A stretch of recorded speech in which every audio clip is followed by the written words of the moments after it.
손자산 기준으로 하면 한 110억 정도는 넘어간 상태. 배당주 투자자가 아니라서 현금 흐름이라는 게 정확하게 있지는 않은데요. 작년에 한 20억 정도를 이제 수익 실현을 했었고요. 저도 실제로는 하루에 주식하는 시간이 5분도 안 돼요. 투자법 자체가 장기 투자랑 단기 투자를 구분하고 있어가지고 단기 투자 같은 경우는 이제 무한매수법, 단기 투자 같은 경우는 이제 밸류 리밸런싱이랑. 예, 안녕하세요. 2021년도에 무한매수법이라는 책으로 2022년도에 밸류 리밸런스라는 책으로 독자분들께 사랑을 받았었던 라오어라고 합니다. 현재 자산 내지 순자산 규모가 어떻게 되시나요? 순자산 기준으로 하면 한 110억 정도는 넘어간 상태고요. 그리고 총자산으로는 제가 부동산 투자자가 아니라서 부채가 그렇게 많지는 않아서 한 120억 정도라고 보시면 되겠습니다. 그럼 월 현금 흐름은 어떻게 될까요? 저는 이제 배당주 투자자가 아니라서 현금 흐름이라는 게 정확하게 있지는 않은데요. 이제 제가 원래 투자법 자체가 장기 투자랑 단기 투자를 구분하고 있어가지고 단기 투자에서는 현금 흐름이 창출하도록 이제 세팅이 되어 있긴 하거든요. 월이라고 하기엔 좀 그렇고 작년에 한 20억 정도를 이제 수익 실현을 했었고요. 올해는 30억 정도 예상되는 상황입니다. 그래서 한 달 평균으로 하면 3억 정도 근처 왔다 갔다 할 것 같아요. 현재 구체적으로 이제 포트폴리오 구성을 어떻게 해주는지. 저는 일단 기본적으로 세배 레버리지 투자자이기 때문에 일단은 종목 구성이 다 세배 레버리지로 구성되어 있고요. 위기 시에 다시 사거나 아니면 좀 상승할 때 팔거나 하는데 이제 필요한 현금이 이제 따로 갖춰져 있어가지고 보통 장기 투자는 TQQQ로 중심으로 하고 있고 단기 투자는 속슬 중심으로 SOXL 중심으로 하고 있고요. TQQQ 투자의 50% 그다음에 속슬 투자의 50%가 일단은 배분돼 있고요. 근데 그 50% 안에서 현금이 계속 왔다 갔다 매일매일 하는 거예요. 보통 근데 큰 추세는 상승장에서는 거의 현금입니다. 상승장이 지속되면 거의 주식이 없어지고요. 매도가 거의 많이 이루어지기 때문에 그다음에 하락장이 지속되면 계속 매수가 이루어지기 때문에 TQQQ가 속설이 더 많아져요. 이런 패턴은 있습니다. 지금 거의 100억 중에서도 거의 80억이 현금인 상태라고 보시면 네.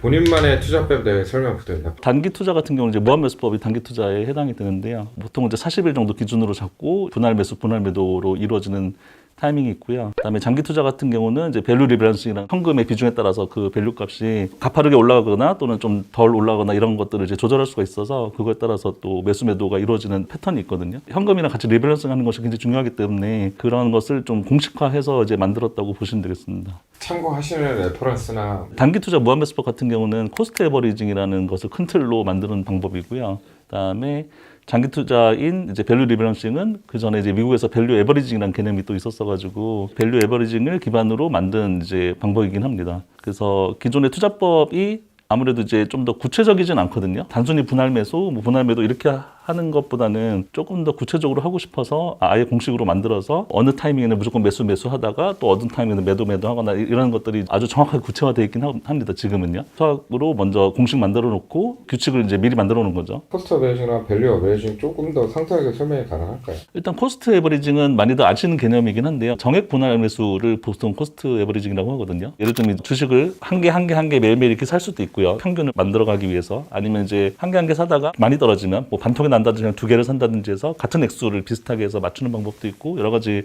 방식이 있긴 한데요. 핵심은 이제 분할 매수입니다. 만약에 내가 운이 없게 약간 고점에서 시작했다 하더라도 하락장이 금방 왔을 때 분할 매수가 이루어지면 그래도 평단을 낮춰갈 수가 있는데 문제는 분할 매수가 장기로 이루어진 상태에서 하락장이 오면 사실 이미 덩어리가 된 상태에서 오는 건 다루기가 어렵거든요. 그래서 저는 이제 코스트 에버리징을 장기 투자로 하는 건 조금 안 맞다는 생각을 하게 됐어요. 단기 투자로 무한매수법을 하는 이유가 어느 정도 선에서는 이거를 줄여야 된다는 걸, 덩어리를요. 그래서 그 기준을 이제 만들어서 한 게 무한매수법입니다. 초반 매수가 좀 있지만 나중에는 조금 더 매도 쪽으로 많이 가는 스타일이 됐죠. 다시 현금화가 100%가 끝나는 거죠, 그냥. 그래서 그런 식으로 해서 중간중간 사이클이 계속 끝납니다. 무한매수법은요. 그다음에 밸류 리밸런싱 같은 경우는 밸류 에버리징이라는 그 개념 자체가 미국에서 어떤 밸류 값이 있으면 거기서는 그 밸류 값을 맞추기 위해서 아래로 내려가면 사서 올리고 또는 위로 올라가면 팔아서 내리고 이런 식으로 해서 맞추는 방법이 있었거든요. 그거를 제가 원하는 스타일로 조금 바꾼 거죠. 원래 개념에서는 현금에 대한 개념이 사실 없었어요. 매수를 만약에 해서 올린다고 한다면 어디까지 올릴 수 있느냐가 사실 좀 현실적으로 말이 안 되기 때문에 그 부분을 만약에 매도가 됐으면 그 매도가 된 현금도 같이 가지고 있는 거를 사용하는 거, 그리고 이제 나중에 그 계획을 세우는 거죠. 그런 것까지도 같이 하고 싶었어서 이제 밸류 리밸런싱이라는 방법을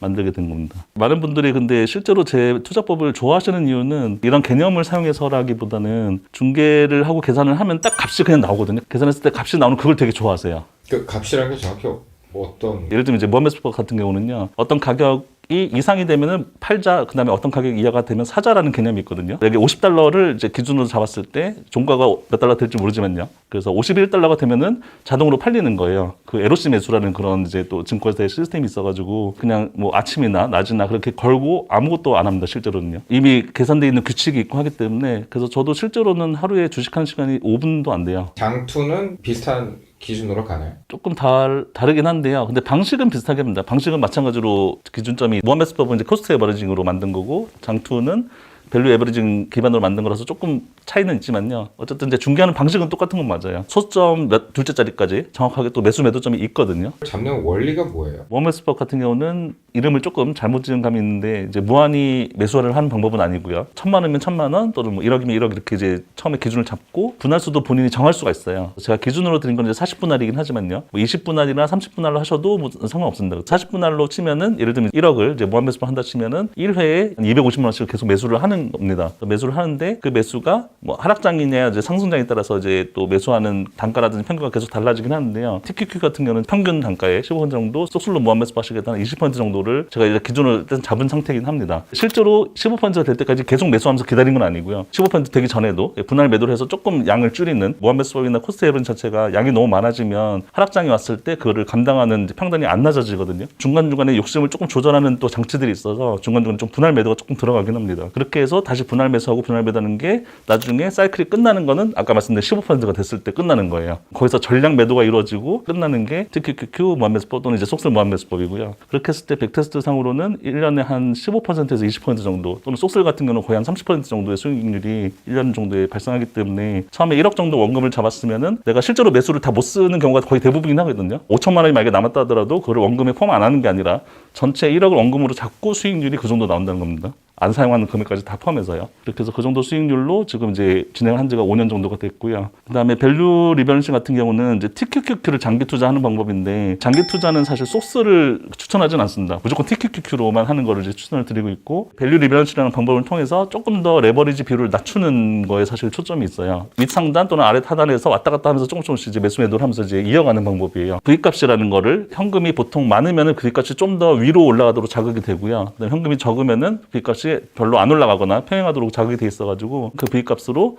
뭐 매수가 되거나 매도가 되는 그 타이밍들이 하락장이나 상승장에 따라 좀 다르거든요. 그래서 상승장에서는 조금 더 매도가 잘 이루어지게 돼 있고요. 하락장에서는 좀 더 매수가 잘 되게 돼 있는 아무튼 이런 특징이 있습니다. 레버리지 투자로 어떻게 장투가 레버리지가 종류마다 물론 다 다른데요. QQQ를 기준으로 말씀드렸을 때는 50년치의 백테스트를 했었을 때는 한 2.5배 레버리지가 가장 수익률이 높습니다. QLD라는 이제 2배 레버리지, 그다음에 TQQQ라고 하는 이제 3배 레버리지가 있는데요. 반반씩 사면 이제 2.5배가 되겠죠. 그런 식으로 해서 뭐 리밸런싱을 하겠다면 그것도 충분히 장기 투자가 가능한 방법이고요. 제 방법을 하시기가 조금은 복잡하기도 하고 좀 부담되시면은 그냥 QLD를 사실 걸 추천드리는 편이에요. 조금 젊으셨을 때 그냥 적립식 투자로 아무 생각 없이 QLD만 투자하셔도 충분히 나중에 부를 이루기가 어렵지 않거든요. 그래서 제가 하는 것 중에 제 딸을 이제 QLD로 증여를 해서 아무것도 안 하고 있습니다. 2천만 원 정도의 QLD를 사주고 비밀번호 5번 틀리고 그냥 잊었어요. 그렇게 두고 아무것도 안 하고 있는 제 딸 주식이 지금 5배 정도, 한 1억 정도 됐거든요. 저점에서 매수한 거 아니냐 이렇게 생각하실 수도 있는데 실제로 저도 그때 제 딸 QLD를 사줄 때 고점만 골라서 매수한 거예요. 근데도 결국 시간이 이제 많이 지나니까 이제 5배까지 지금 올라온 상황입니다.